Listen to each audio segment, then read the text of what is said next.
Our first story is titled, Am I the a-hole for calling the CPS instead of helping my husband with his baby?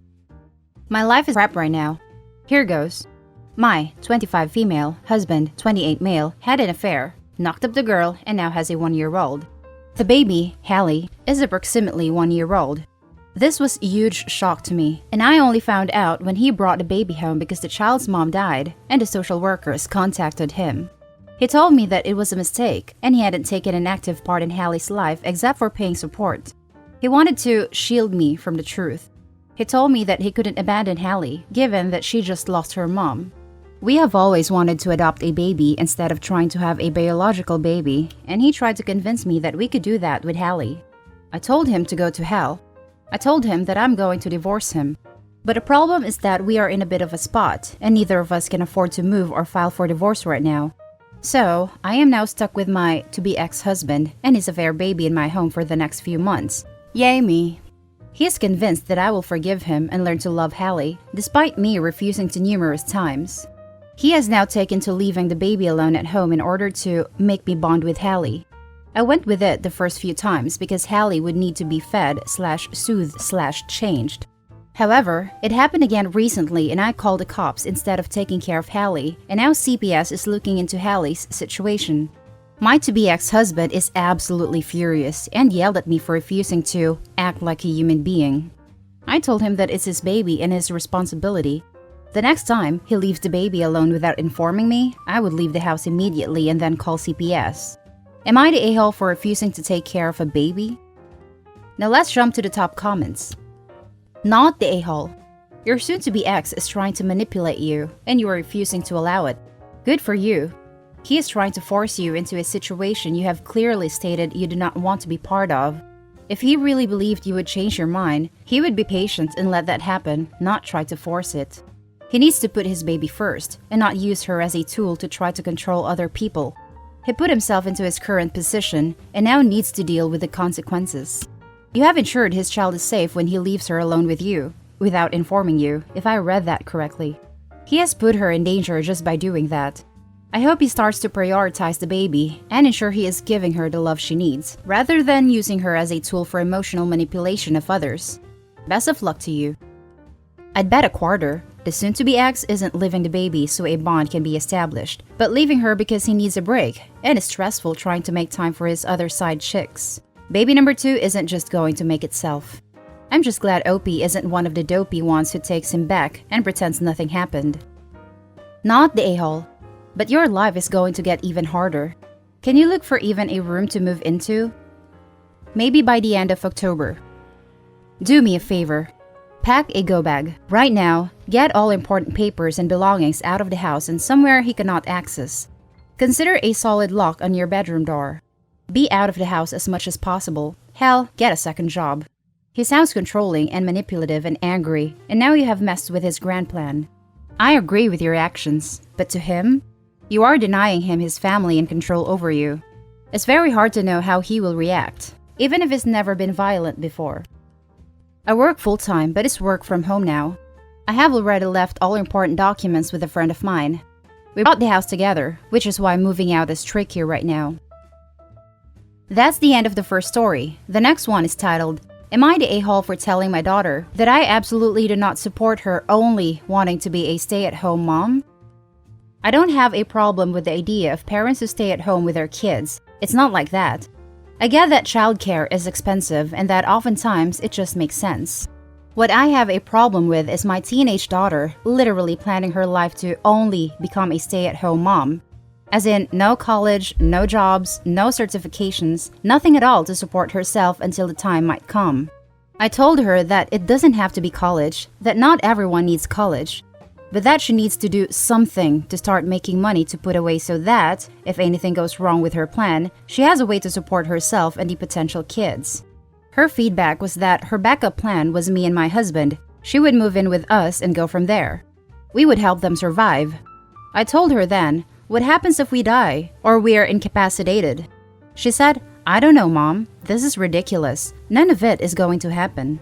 I told her bluntly that I don't want her becoming Nancy Botwin 2.0, that if something happens, she needs to have a backup plan and something behind her other than relying on other people. I emphasize that again, it does not need to be college. She can start working retail to learn customer service skills that she can carry on to doing call center work from home if need be. She can start working as a receptionist somewhere. She can do any number of things. But she says no, she's going to plan to be a stay-at-home mom.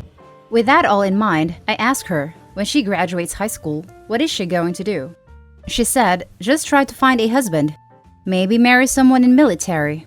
I asked her again, in between that time, how is she going to pay her bills, her rent? She said she assumed she would be living at home. I told her no, and that she would be moving out. She could live at home if she gets a job or tries to get some kind of community college degree or certification. But that if she insists on being a deadbeat loser and waiting for a man to come and rescue her, she's on her own. This didn't go over well. I am now being held up as totally unreasonable, mean, a huge witch, etc. I don't think I'm wrong at all. I want to set her up for a lifetime of success and happiness. If this wonderful man who comes and whisks her away, knocks her up, etc., gets injured or dies, I don't want to have her come knocking at our door because she can't afford to take care of herself. Am I the a-hole?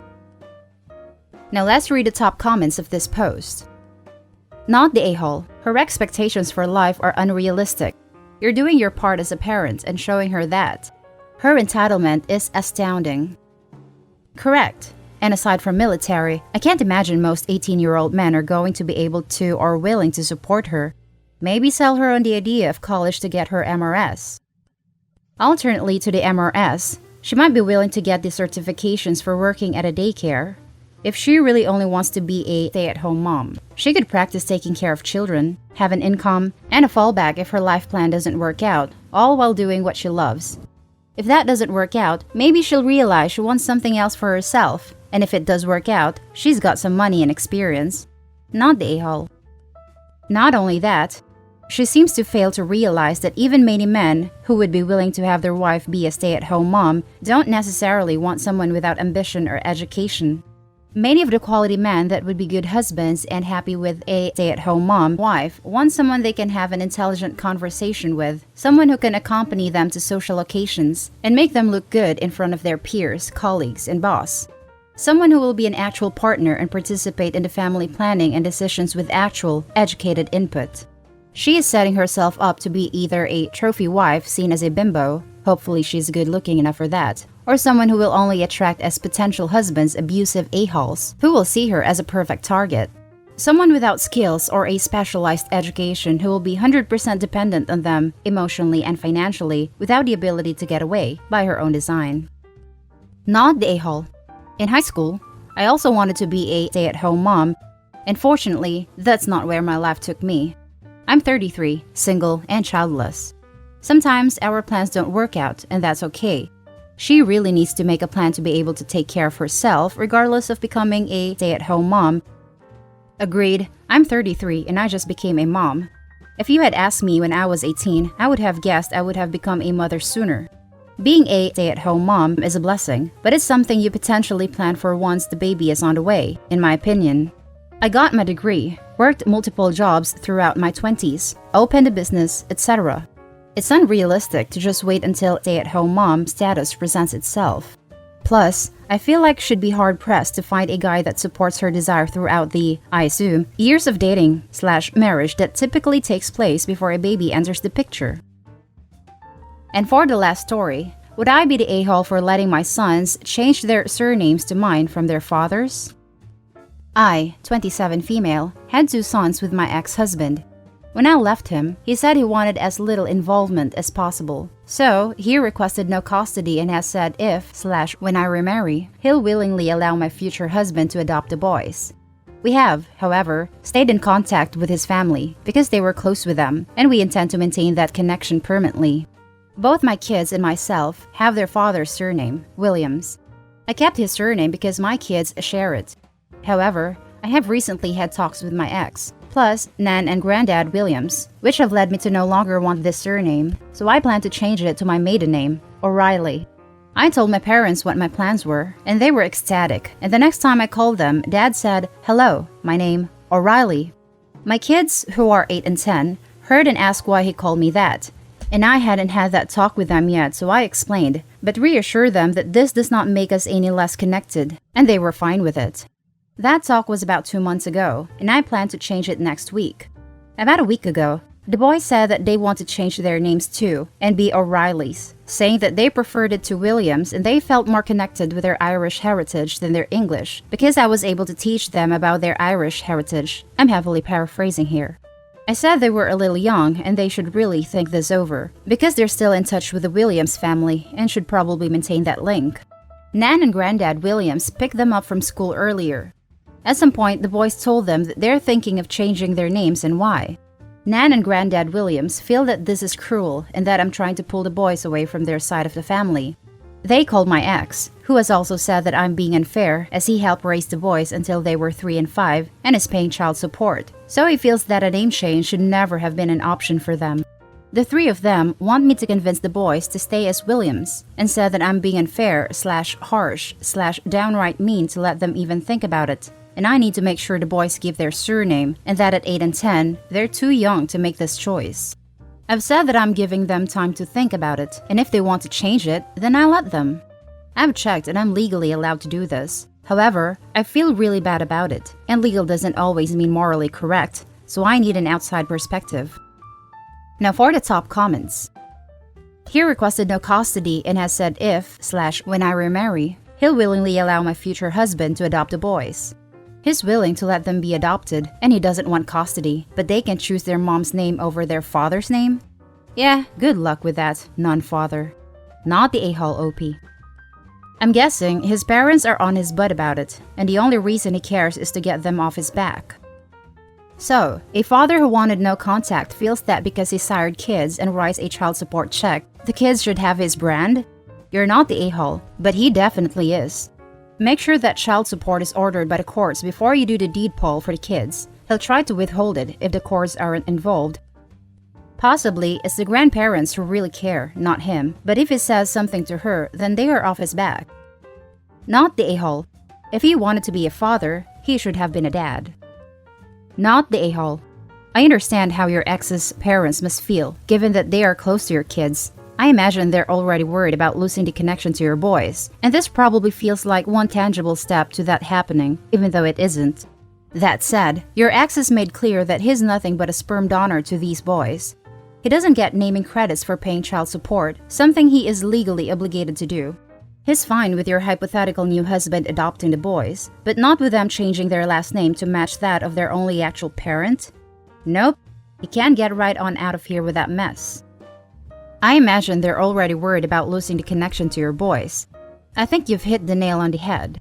They realize that their son has no interest in these kids, and some guy in the future adopting them was just a hypothetical situation they probably thought they'd never have to deal with. But their mother actively changing her name and the kids following suit makes them feel like they're being pushed out. I think the only a-hole here is the guy who fathered kids and created this mess. The OP is right to change her name and allow her kids to follow suit if that's what works for them. The grandparents are allowed to feel like they are losing a connection, but they would become a-holes if they pressure OP or the kids to keep a name they don't want. And that's the end of the video, guys. Share us your thoughts down in the comment section. If you like this content, hit like and subscribe for more videos, and I'll catch you in the next one. Stay safe.